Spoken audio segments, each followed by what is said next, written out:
Hoje estou aqui para falar com você, garçom. Primeiro passo, a higienização das mãos deve acontecer ao chegar no trabalho. Você deve lavar a mão com água, sabão e finalizar com álcool 70%. O uso de máscaras é obrigatório e a mesma deve ser trocada a cada 3 horas.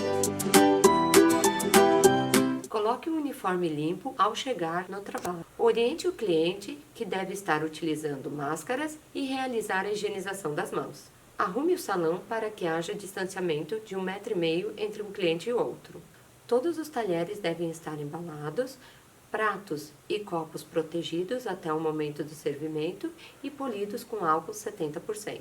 Disponibilize ao cliente galeteiros limpos, higienizados e embalados e realize a troca do galeteiro a cada cliente.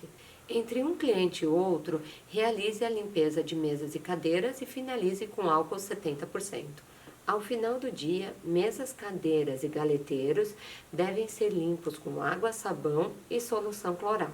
O mesmo procedimento deve ocorrer no chão, corrimões e maçanetas.